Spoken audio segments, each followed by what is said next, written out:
Um, Welcome to the vlog. I just wanted to talk a little bit about like my gym discipline journey. Um,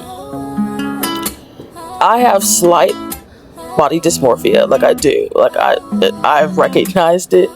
Um, I have never been this size in my life, and I believe that a lot of it was due to the fact that I was on drugs. I smoked a lot, so I never really knew what my adult body without drugs looked like.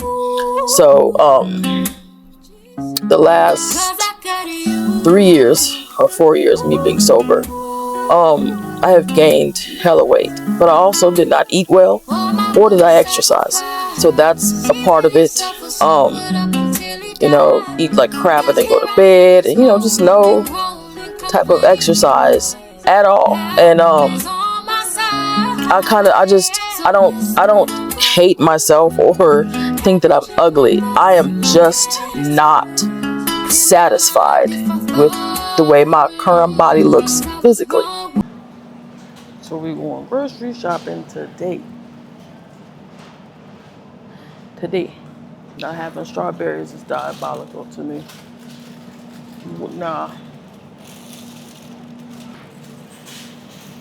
Okay, they on the other side. Don't play with me and my berries. I love a berry, okay? Know that about me. There we are. Protecting my peace. Ooh, and they cold. It's like 6 strawberries in here. How much? So I love coming to Aldi's. $2.19 when every strawberry is $5 at every other store. I'm trying to figure out what to make for breakfast because I sometimes need to make breakfast. I might need to meal prep breakfast a few times because, girls, getting up trying to figure out what I want to eat in the morning is such a hassle. I can cut these really fine and small, and then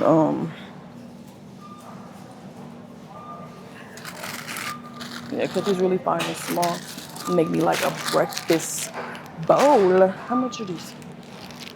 $2.59. Plus 2.59 plus 2.59. 29. 29.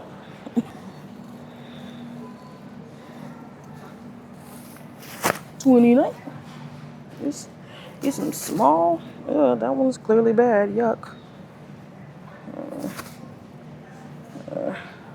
I need to get me something to make some sandwiches. When the last time I had a sandwich that wasn't Subway?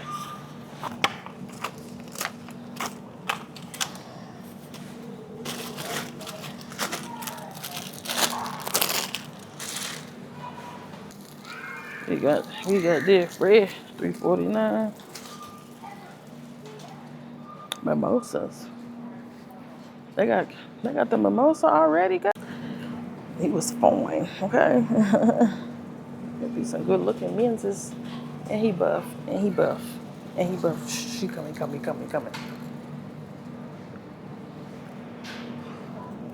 Jesus. Anyway, let's kill. All right. So I like to get Mexican style cheese. That's just the best blend of cheese to me. Mexican style. $6.55. What the heck? For some cheese, God, what? I don't want a small one.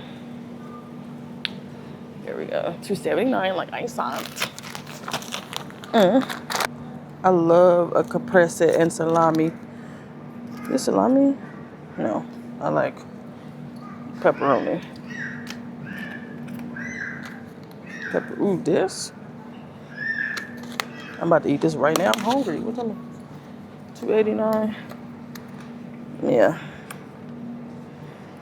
This is salami?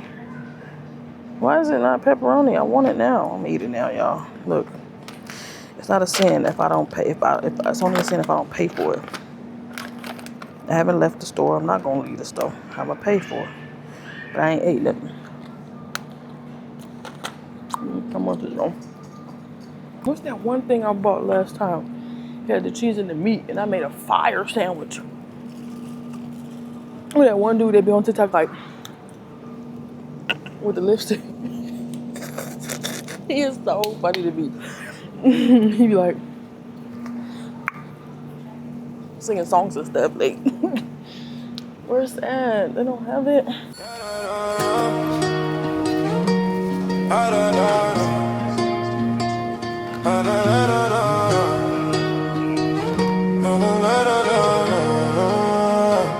Fringes swinging when the feast day hit. Set apart, no wilderness. Perm joy, yeah, we live in that script. Read the book, we legit like this. Blow them trumpet Memorial Day. No Gregorian, we count y'all's way. Tabernacles, we camp and we praise. Dedication, we light up the flame. Ain't no shame in the war we choose.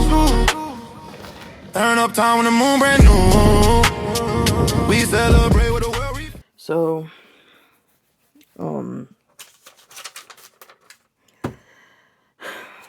it's late. It is almost, well, it's just now 11. It's been a very long day, but it's been a very good day. You know what God did? Well, I began to study obedience is better than sacrifice because other than just saying it, I wanted to understand what it meant. I wanted to get it. And what's crazy is that it means that basically you obeying God is better than you sacrificing something to Him. It's like the sacrifices are for you. So what are you doing? Like, it's, you know what I'm saying? Like, this isn't first century Bible where we're gutting the heads of goats and sheep and throwing them on the fire for sacrifice. So right now, all He wants is your yes and your obedience, and He can transform the entire world through an obedient Christian. So the last 2 months, you know what I've been through, guys. I've talked about it on my channel. I was ready to walk away from church for good. I'm being honest. I was not deuces. I was going to be up out and it was just going to be me and Jesus and I was just going to thug it out and all this stuff. But then God brought this amazing girl who helped pray for me and stuff like that and helped me walk through deliverance of freedom from the anger I was drowning in. And she invited me to the church. And initially I went for her. And then after that I was like, clearly this isn't just this girl invited me. I know when my Father is doing something. Sometimes I'm not perfect at it, but I can tell when He's maneuvering and doing things. So I've been going. And at first it'll be like, I don't feel like going today. But the last few weeks I've been waking up. I've been preparing to go. Like, you get your stuff Saturday night and you prepare, you go to bed on time, whatever. And I've been doing that. And I slipped up and said my pastor in my church at least once, which,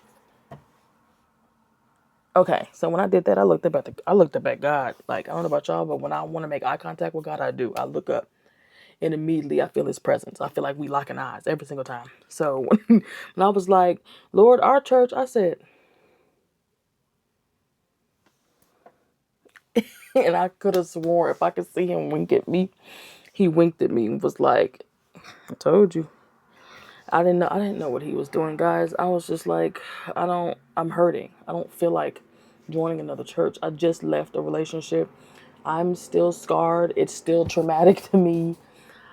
You know what I'm saying? Like, and it's not like God said He didn't care.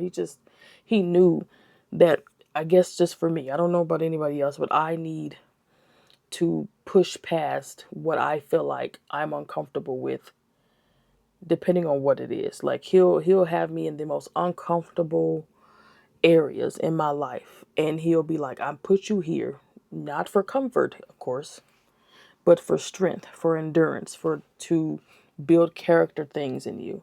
And I'd be so annoyed because I'm like, do I have to be uncomfortable for that? And He'd be like, yeah, cool, I guess. Like, I guess that's just how Amber learns. And tonight was the first night of the discipleship class. I knew I wanted to join because I was just ostracized from my community like that. And I knew this would bring me into community. And this is 10 weeks long. of a discipleship group that is a year long, I think. I'm pretty sure I was listening correctly. And this is basically, I'm pretty sure, she said it's like a devotional. Yeah, it's like a devotional. And it comes with 5 days within each week. And that's cool.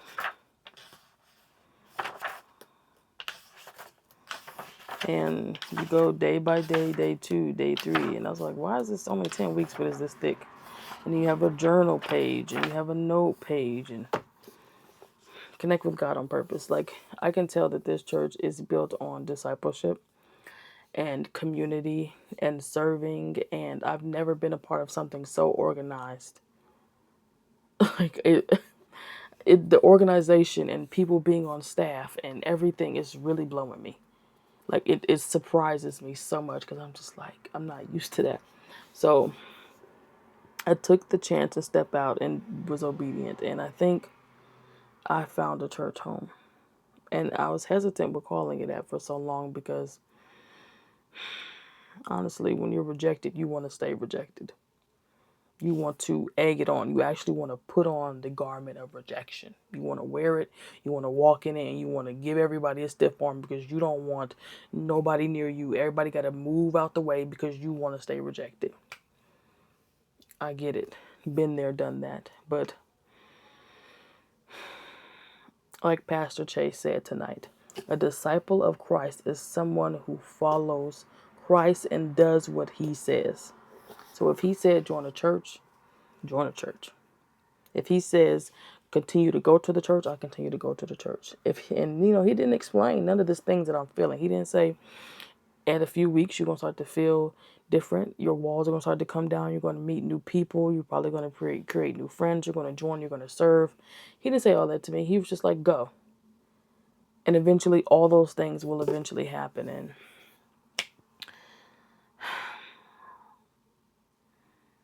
yeah, everyone's in the class is like younger than me. Everyone's like 20 to 23. I am 31. I am the grandma in the group, but it's nice. They're grown, so we can have conversations. And it's vulnerability. And next week I'll come with the camera. I won't voice anything or show anything or anything like that because this is a private group and we're going to be deep and intimate. But just to get the gist of like how this looks and what it goes and all the things. So yeah, super excited to start the class. I've been looking for a way to get back into my devotionals regularly, and here comes a book that I was literally talking to God in class, because this is what I do. If you're ever with me and I happen to look up and I'm having a conversation, it's because I'm talking to my Father. He is on his throne above me. So I need to make eye contact. Sometimes you just want to look people in the eye, and I look Jesus in the eye all the time. And I was like, I want a way to be more, of course, I'm in the discipline challenge. Follow me on social media for the 100-day discipline challenge. We're on day 24. Today was 24. And I've been wanting a way to be more disciplined in the spending time with God. Because I can wake up early and pray. That's no problem. But it's the coming home after a day of work, jumping into something and doing devotional, wanting to read. I'd be wanting to read. I'd be wanting to do devotional. But I'd just be tired and I'd just be wanting to just lay down. But push past the flesh, right? So we got this nice book.